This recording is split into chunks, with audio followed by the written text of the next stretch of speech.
So I know I've been gone a while, but I'm going to make it up to you guys, alright? I'm going to review not one product, but 4 fantastic products. And first up we have Daredevil, alright? Daredevil, otherwise known as Matt Murdock, he is a great comic book character, and now he's in chibi form. He's got 3 distinct colors, count them, 3. Not every product on the market has 3 colors, so you're getting a fantastic deal right here. He's got black, he's got red, and he's got a little peachy skin tone right there, and it's just a fantastic product. I don't know what to tell you. Next up we have this watch, alright? This is a fantastic timepiece made from China. On the back, can you see this? Stainless steel. Can you believe that? Not every steel is stainless. This is 420 high stainless steel. It's not going to get wrecked or tarnished by anything out there, alright? It's stainless, alright? And this fantastic timepiece, you know, it's not working, but you know what? If you're a tinker, get it working. Make it into a project. Have fun. Get your kids involved. Get your girlfriend involved. Get your dog involved. It's a lot of fun, and you're going to have fun for hours. I guarantee it. Next up, we have this Bath & Body Works Twilight Woods body lotion, alright? Twilight Woods. This is for all you Twilight Princess Zelda fans out there. Twilight Princess had a fantastic art style. It had a lengthy campaign, and it was really good. Just like this lotion is really good. It smells great, and it is part of the Bath & Body Works Signature Collection.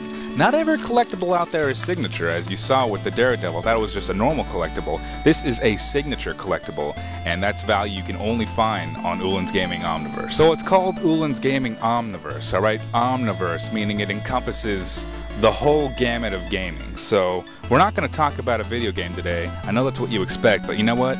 We're going to talk about something different. No, instead we're going to talk about Boss Monster. Boss Monster is a great board game. It's not without its flaws, but it's a good time. And it's easy enough for people that don't play board games to get into. It's got a good 8-bit style, and it's a lot of fun if you like dungeon crawling and you like the aesthetic. So, let's dive in, shall we? So the object of the game is as follows. 2 to 4 players are randomly dealt one of several boss monsters to represent them, and it's up to each boss/player to build a dungeon with treasures and traps to attract and slay heroes respectively. Each slain hero provides souls, and the first player to reach 10 souls is the victor. But beware, ill-prepared players may attract heroes too powerful to defeat, and heroes who survive their dungeons will wound the boss. Once a boss suffers 5 wounds, they're out of the game. Alright, I'm not gonna pad the video with a lengthy tutorial on all the rules of the game, because I know you got better things to do, like get your raid attunement done in WildStar and or learn how to not embarrass yourself in Rainbow Road, so I'll give you the lowdown on how a turn might play out. There are spell cards and some minor details I might gloss over, but I'll still show you the meat and potatoes of what goes on in a turn. So we're a couple turns in on a 2-player game, and the first order of business is for heroes to go to town. Oh yeah, these are each player's boss, and their dungeons are to the left of them. There you go. Anyways, there is 1 hero in town from last turn, and 1 hero is drawn every turn for each player. So yeah, there's now 3 heroes in town. See those little icons in the upper right of the hero cards? Those are the treasure icons, and that determines what kind of dungeons the heroes are attracted to. Your dungeon have a lot of holy artifacts? You'll attract clerics. Your dungeon contain bags of gold? You'll attract thieves. Your dungeon contain fedoras? You'll attract this guy. Now that the heroes are drawn, players may play a room card to build up their dungeon. We'll call this the build phase. There are monster rooms, trap rooms, and advanced versions of these rooms, but you don't need to worry about all that jazz right now, alright? So once all the players choose a room card to play, they'll play it face down, and then the players will flip up the room cards to reveal what they've played once all the players have played a card. Yeah, look at those fresh new rooms.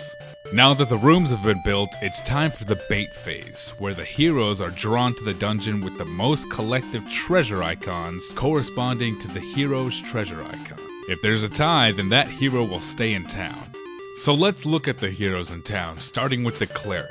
Player 1 has 1 cleric treasure in his dungeon, and player 2 has 1 as well, so that cleric is just gonna chill in town until the tie is broken.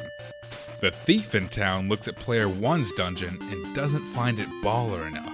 So he's gonna go to player 2's dungeon since he's the only one with thief treasure. Player 1 and player 2 both have fighter treasure, but player 1 has more of them, so the fighter's just gonna waltz into player 1's dungeon like he owns the place. Still with me? Good. Now we're in the adventure phase where the heroes attempt to brave the dungeons that they've traveled to.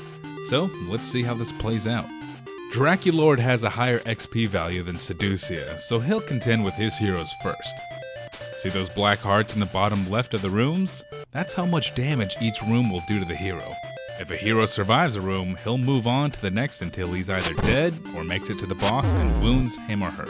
So the fighter has 8 hit points, takes 1 damage from room 1, 1 from room 2, and 3 from room 3, totaling 5 points of damage to the fighter.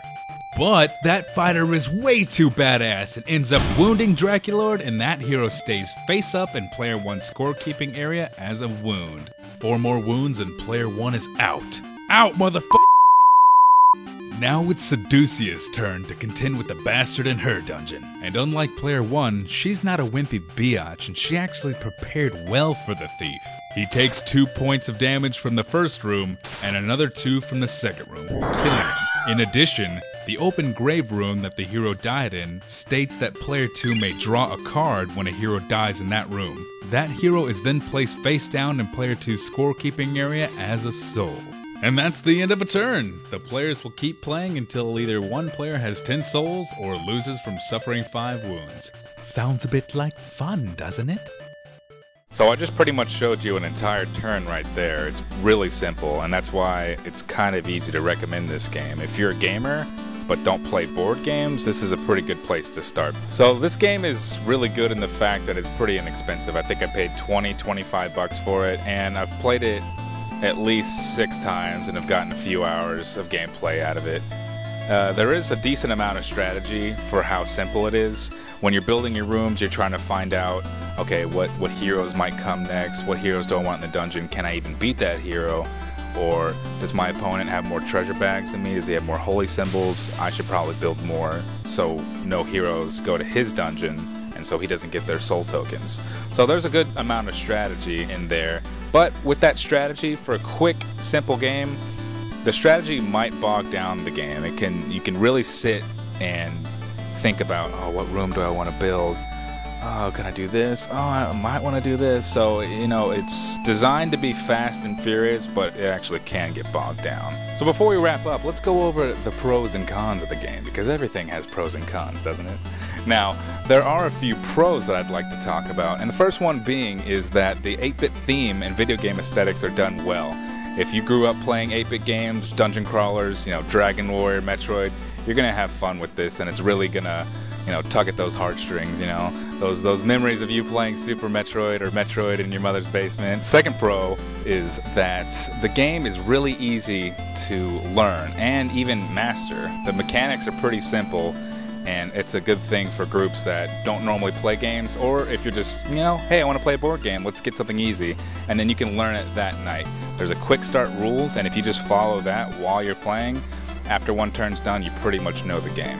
Another pro is that the game scales based on the amount of players. There's cards that will actually do different things or not go out based on the amount of players. So if you have 2, 3, or 4 players, you're going to have a fun time.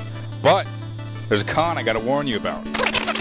The game, while it's fun, it's got some strategy, it's a card game. So there is luck of the draw involved. If you're a deep master tactician and you lose because of luck of the draw, it's going to feel bad. You're not going to have a good time.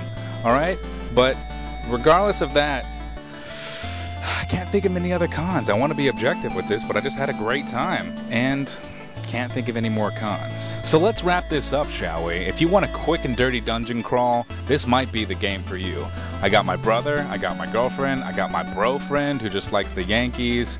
His email address is baseballprodigy69 or something like that. If all those people can have fun with Boss Monster, I think it's worth the price of admission. I recommend it. But if you're looking for a deep Twilight Imperium or Arkham Horror experience, you're not going to get it. You're going to get a 20-30 minute fun, fast game. But if all that sounds good to you, pick it up at your local store, your local gaming store. Have a little bit of fun with it. See you later.